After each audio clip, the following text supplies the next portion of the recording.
Welcome back to Lafayette Returns, an historic Rockford podcast leading up to Lafayette Day at Rockford, Monday, July 28th. I'm your host, Lisa Landis-Blowers. Today we catch up with English country dancer, caller, and choreographer Jenna Simpson. Jenna is a highly skilled and passionate caller. Her work is known for its creativity, precision, and the ability to make the joy of English country dance accessible to all.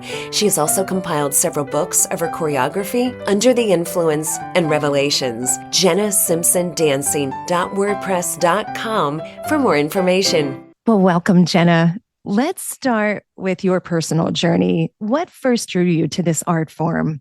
Well, for me, I really just stumbled across English country dance. I had moved to where I live in Williamsburg, Virginia for graduate school, and I come from the Midwest. I did not know a soul where I'd moved to. And so I was just looking for something to join.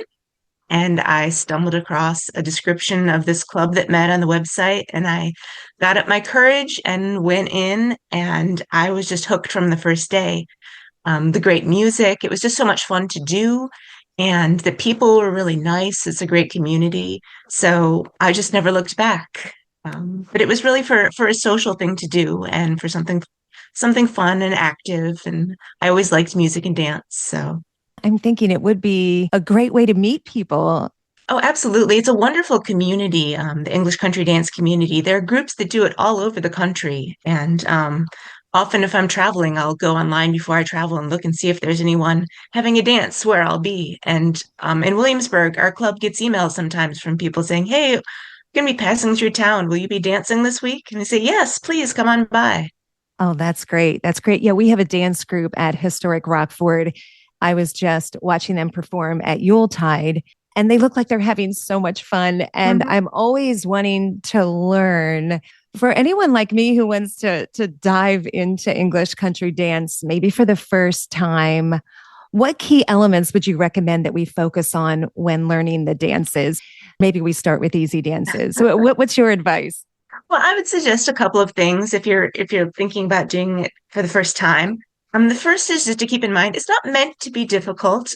So you don't need to be afraid that you need some special skill to go into it. But it can be a lot of new information to take in when you're first doing it. So my advice for a newer dancer would be there's two easy things you can do and one more difficult thing you can do. Two easy things are one, to listen to the caller. So there's always going to be someone there to tell you what to do. And if you just listen up and listen for the instructions, you don't have to worry about wondering what happens next because someone will tell you. And the second thing is when you're trying to process all that information, sometimes you really get caught up in your own mind. And if you just look up around you, you'll find in this is community dance. So you'll have a bunch of people around you who want to help you and want you to have a good time and will help point you in the right direction. So just listening up and eyes up are sort of the two easier things you can do. And the one thing that I realize is more hard to do is to try to not be too self-conscious. And I know that that's super difficult, especially when you're trying it for the first time. People are always afraid, "Oh, I'm going to mess up and everyone's going to be judging me," or "I'm going to mess up and it's going to ruin it for everyone else and they're going to wish I wasn't there." And the truth is, none of that is true. People will be so glad that you're there. And everyone remembers being a first timer and remembers that situation, and no one is judging you. But it's hard to get out of that mindset yourself. And I think sometimes if you're not used to dancing, there's just something a little intimidating in the word dance. Like, "Oh my gosh, I have to dance." But especially it's social dancing. It's everyone there to have fun and be together. It's hard to get out of your own mind and out of yourself. But if you can, it helps. It is so true. You expressed my sentiments exactly. I'm afraid I'm going to mess it up for the whole group and I'll look like a fool. And that's in your head. And it's the people around you want you to be there and want you to have fun and want to have fun with you. So especially with this form of dance. You are a caller, a dance Yes. caller. Is that a dance caller, dance mistress? I mean, there's different terms. Dance mistress would be more historic, but dance caller, it's the person who is there who tells the group what dance we're going to do and teaches the group to the dance. And when the music starts, we'll prompt the dance. So we'll call out what the next figure is. What So, do you find most rewarding about introducing people to English country dance, and how do you make the calling and the teaching? How do you make that all accessible to newcomers like me? well, what I can do as a caller is try to be as clear as I can in my instructions and to be positive and encouraging and patient. And the dancers have responsibility to listen to the caller, and the caller has a responsibility to keep an eye on the room and to choose dances that will give the group the best opportunity to succeed and to have fun. So if you have a group that's all people who have been dancing for 30 years and could do it in their sleep, you might choose a different dance than for a group of people who are new and you want to make sure that they have a good time and are learning the dances. So, for instance, for the event that's coming up for Lafayette, we'll do a lot of easier dances that are very accessible to people who have never done it before. You also create new country dances. How do you decide on the music, the structure, the overall feel of the piece? Talk about that. So there's a long history of English country dance, what we call this genre of dancing. Historically, it was popular from the 16th through the early 19th century. So that's a long time. And there were new dances being written all the time through that whole period. And so we call all of it English country dance, but it all evolved over that time. And it sort of fell out of favor for a little while. And then it was revived in the early 20th century. And no sooner did it start being done again, but people started writing new ones again as early as the 1930s. So this is a long tradition, but it is within a general genre that gives me a structure that I'm working from. So there's exceptions to every rule, but usually in this form of dance, the dance starts with the music. So there's an old dance called Child Grove, and it's done to a tune called Child Grove. And there's another old dance called Mad Robin, and it's done to a tune called Mad Robin. And you would never do the dance Child Grove to the tune Mad Robin. You only do it to what it goes with. So the music really informs the dance. There's a standard structure for most of the tunes. Most of them are 32 bars long. That's divided into 8-bar phrases. So there's a really standard structure you're working from. And then there's sort of a vocabulary of standard figures, things like circle and put your right hand in and do a star and turn your partner. So then it's just mixing and matching the figures that go best with the music. And there's a quote I meant to look up who said this, and I'm afraid I can't tell you right now, but it's that dancing is music made visible. And so I think when you're writing a dance, you're really listening to the music and trying to say, what is this music trying to tell me? What shapes and figures is it suggesting? Mm, I love that. That's beautiful. You've actually put your dances in books. You have a couple books you've published. Talk about that. Yes, so this is very much folk dance and done in communities. And I started writing dances and I would share them with friends. And if I knew a caller and thought would might be interested in calling it, I would distribute them. And I started getting asked, how can I get some of your dances? So I started putting together a book and had great collaboration with a musician to get the sheet music in there and chords so that a musician could actually play it. So I have two books out now of my dances. About 30 to 40 of my dances are out there. So anyone could go and open the book and they'll have the instructions that they can read. Here's the steps and here's the music. Nice. Oh, that helps. That would help someone like me. You mentioned English country dance is old. It's been practiced for centuries. Why do you think it holds such appeal for modern dances too? Especially in this world of constantly evolving trends and technology, there still is a love for English country dance. Why do you think that is? Well, you mentioned, modern technology, and I think in a way, conversely, that's part of it. Today, we're spending so much time sitting in front of our computers in Zoom meetings, in our offices all alone. And this is something that you do in real life. I mean, you can't really English country dance without a group of at least 8 people. It's a chance to be with people, to connect to people. It's a really great community. I think that's certainly an appeal for me. And then also there's different aspects of it that appeal to different people. There's the different niches. People who are interested in history tend to like this kind of dancing because of its historical links. People who are interested in math. Actually, this style of dancing tends to appeal to the mathematic mind because it's very geometrical and it's repeating patterns and figures. People talk about the connection between music and math. And this is a form of dance that has a certain mathematical connection.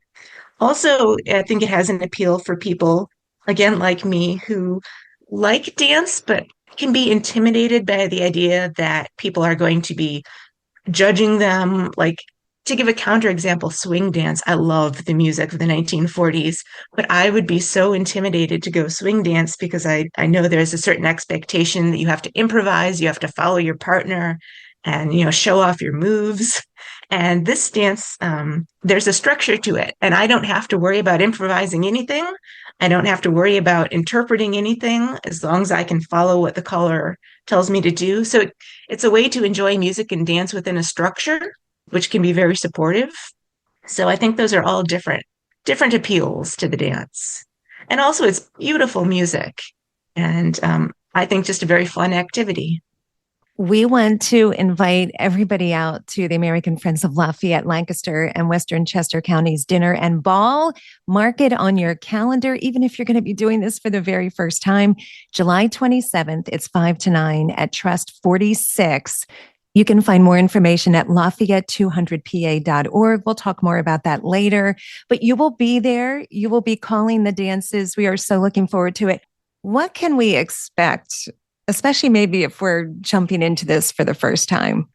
I know the event, there's going to be a lovely dinner, and there will be Lafayette himself will be there to talk to the group, and there will be a lot of fun things like that. But as far as the dancing goes, there's going to be a band there, really great music. And then there will be a program of dancing. It's English country dancing. If you've absolutely never seen this before, you have to think about is what you might see in a Jane Austen movie, where you have two lines of people across from each other, and there's music going on, and you're basically in lines with a partner, but also part of a big group. And you don't need to bring a partner at all. We mix it up. We dance with different people.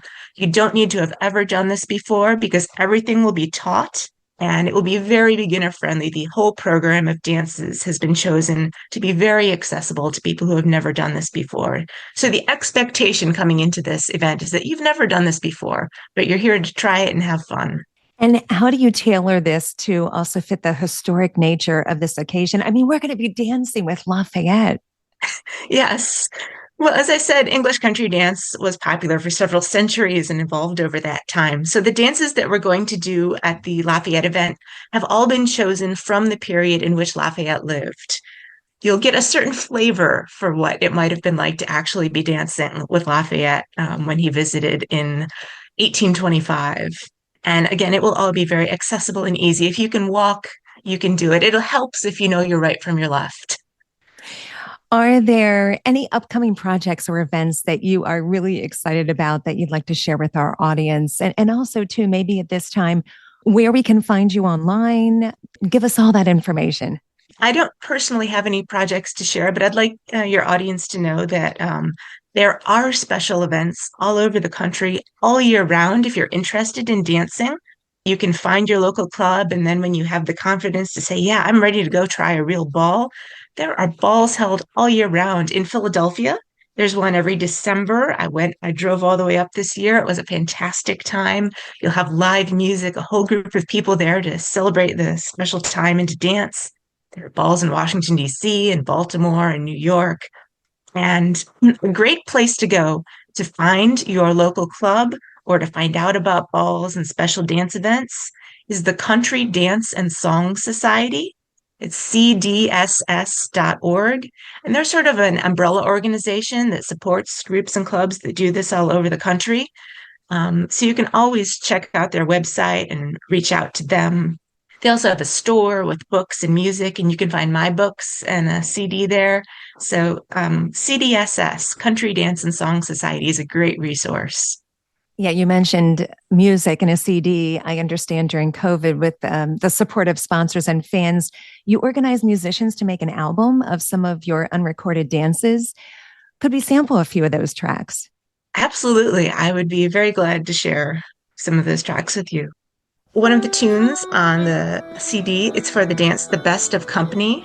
And this particular one, it's old Irish tune, but played in a sort of a jazzy way. So this will not sound historic particularly. My dance is dedicated to the dancing community, and the title is from a Jane Austen novel, from Jane Austen's Persuasion. She writes, My idea of good company, Mr. Elliot, is the company of clever, well-informed people who have a great deal of conversation. That is what I call good company.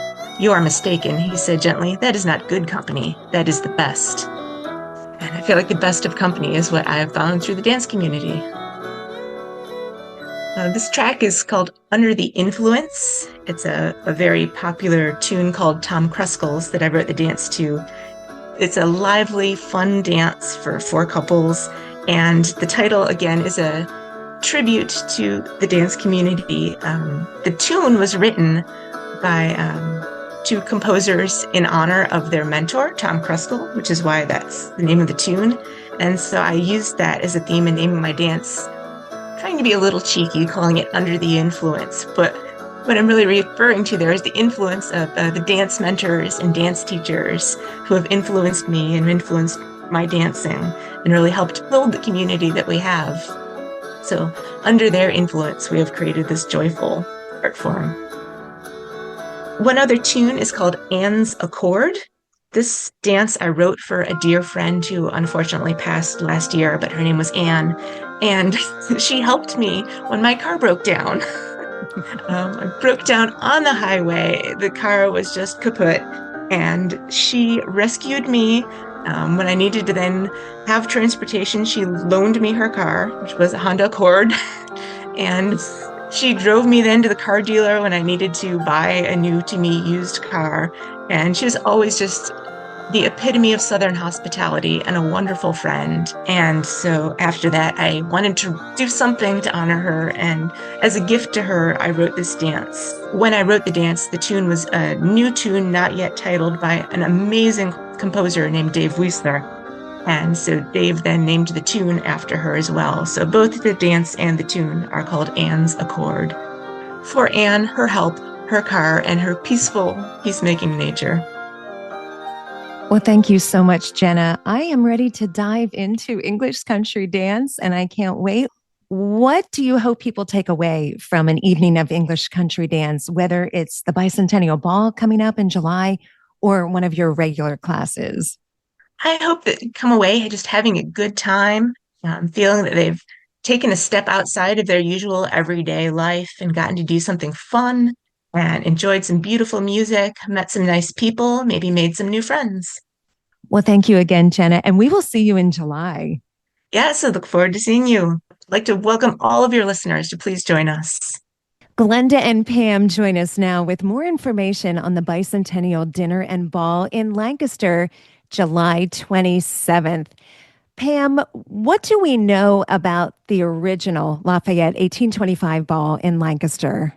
It's a really interesting subject, Lisa, because there was a lot written about it. So we do know a fair amount. Lafayette, as you know already, was entertained in really lavish style. So Lafayette was celebrated throughout his time in Lancaster, and he was really one of the most famous people in the Western world. So these were lively events. He was greeted, of course, by cheering people everywhere he went. The Masons in Lancaster hosted a ball that was held at the Masonic Hall, and there was also a dinner that was held in his honor at the Slaymaker Hotel. And the ball that we're putting together is going to sort of give the flavor of that experience. There were lots of toasts. There was a lot to eat. It was quite different from a modern party, that's for sure. Interestingly enough, the ball that we'll be hosting for the celebration is just down the street from the original location of one of the balls that was held in 1825. You did mention toasts. I understand he loved toasts. There were always many, many toasts. They all did. They all seemed to really enjoy toasts, and they ran the gamut. They went from toasting the king of Prussia, or probably not that at that time, but for example, to the ladies of Lancaster because they're so beautiful, and everything in between. And always to the memory of General Washington, and often to the memory of General Hand. You are both historic Rockford volunteers on a subcommittee that's helping to organize this dinner and ball. So are you taking some of that research that you've done and putting that into recreating this ball that's going to happen in July? We absolutely are, and Glenda can really speak to that as far as the dance component goes, and some of the unique elements that people will experience at the ball that they again would not experience at a modern get together. I think it will be a very memorable event because of those interesting little historical details that will be woven in. Glenda, can you talk more about what elements of the original event are going to be updated or changed for this modern event? So we know the ball was hosted by the Masonic Lodge. We know invitations were printed and dispatched. And here we must reimagine the program for the evening. After Lafayette's arrival and welcoming fanfare and the formal announcement of our guests as they enter the beautifully decorated candlelit ballroom, and after a sumptuous dinner, we'll reform our entrance to commence the ball. During this time, it was customary to begin a ball with a grand march.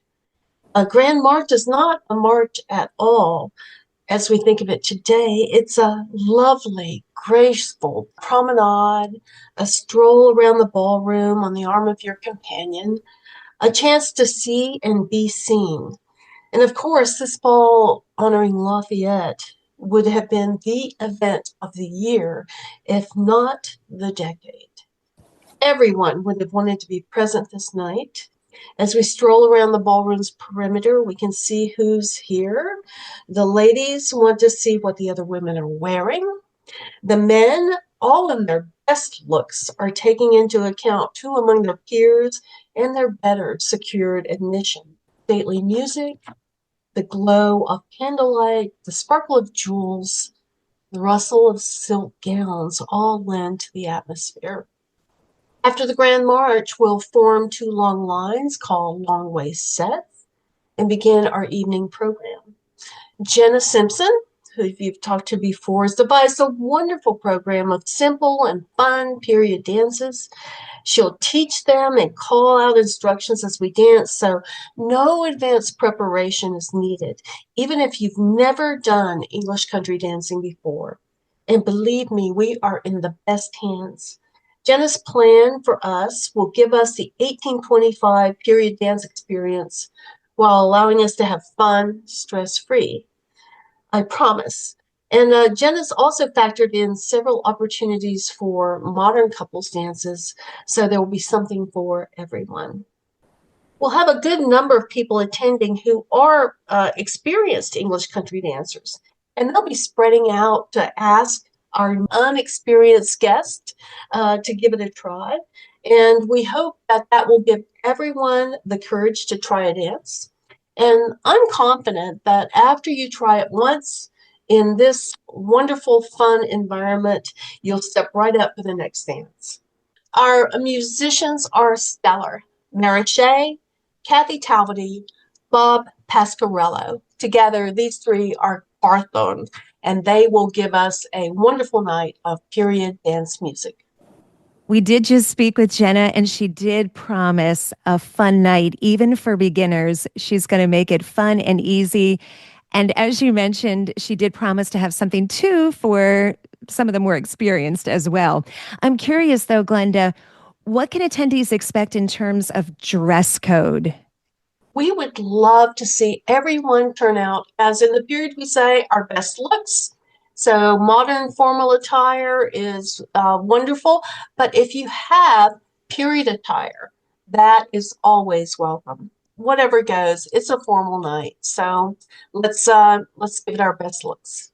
And Glenda and Pam, you can jump in on this too. What do you hope people take away from attending this historical event? Dancing in the English country dance style is a real experience. So for those who do choose to participate, they will be experiencing something that modern people will find a little bit foreign in some ways, because there's a real sort of set comportment. People had fun, of course, but in the time period, they were a bit more formal and a bit more regimented. That's not to say that people, as I said, didn't have fun. They definitely did, and we definitely will. But they will walk away knowing something that they didn't know before, and that is either having seen people English country dancing or experiencing it there was just a whole different social atmosphere at that time. Pam, there I know are many dance opportunities at Historic Rockford, and you have many coming up this year, including dance demonstrations, audience participation. I know at Lafayette Day at Historic Rockford. Can you share some of those opportunities and how we can get involved if we're interested? Because I know many of us are. We just need to take that leap. Absolutely. And the hope is that that people will come out and test it out. And maybe after the ball, come in and participate a little bit more. That would be great. We have a dance committee that has been practicing together for many, many years. They do demonstrations, and we are going to be providing demonstrations, audience participation opportunities, and possibly some social opportunities for people throughout the 2025 season, which runs from April through the end of October. So on the second Sunday of each month, we will have on our website what people can look forward to, and that should be available fairly soon. Our group danced at Yuletide, and that is always a real highlight. So we are incorporating that in the Lafayette Day at Rockford. Throughout that day, there will be lots and lots of things going on, but in the midst of it, our dance demonstrators will be showing guests various dances that were popular during the period that Lafayette visited Lancaster. We've been talking a lot about dance. I know this is a ball, it's also a dinner. Can we talk a little bit about the food we can expect? I'm assuming this is French inspired. Yes, we plan our immersive, historically inspired evening to feature a French three-course meal executed by presidential chef Don Moeller. We plan a performance by the lovely and talented mezzo-soprano Sophie Walters, a French cotillion dance demonstration, and of course, as was the custom in the day, an abundance of toasts to honor our guests and our country and its leaders. Lovely. And where is the best place to go for more information? It's Lafayette 200pa.org. And there you can find out all the events that are going on throughout our 3-day celebration period of Lafayette's tour, as well as purchase tickets. Many of the events are free. Just a few require ticketed events, and the ball, of course, is a ticketed event. And as far as Rockford is concerned, you can go to www.historicrockford.org and you can look at events. Click there, and you can also go to the volunteer section, and that will tell you more about the current dance group that is practicing at Rockford. And I'm just curious, what are you personally most excited about for this dinner and ball? I'm really excited to see the venue, which is a lovely, lovely venue, glittering with people and candlelight and just sort of a feast for the eyes. When Lafayette arrives in his period dress, I think people will gasp. You know, we do plan to interact with him a lot, and I think that visually, auditorially, it is just going to be amazing. If you come to our ball, our 1825, July 27th period, you will learn figures that you can do if you attend a 21st century English country dance. It is an enduring art form. It is joyful. It is fun. And we hope that those who attend our ball will follow us at Historic Rockford in experiencing English country dance there. Glenda, what is it that you love so much about English country dance? You've been involved in dancing for, I think, quite some time. Well, I'm a relative newcomer. I discovered it late in life, but it is just so engaging. It's social. You're dancing with other people. You're not dancing by yourself on the floor. You're engaging others, and it's just a wonderful, joyful experience. It's a community. On July 28th, 2025, we'll host a full day event at Rockford celebrating Lafayette's tour. And among that will be English country dance demonstrations. And a big part of that is audience participation. So we look forward to engaging all of our guests who want to dance into English country dance. Be similar to what you've seen at the ball if you attended that, but it's not, not the same dances, but so much of what you'll see will be something that will look familiar to you. It'll be fun. It'll be easy. We'll use the same methods of teaching in that we'll walk it, we'll talk it, and then we'll dance it. And it will be all very easy for you and pleasurable, we hope. And if people have an interest, I really do encourage them to jump up, be a volunteer, and jump in on some of those audience participation dances.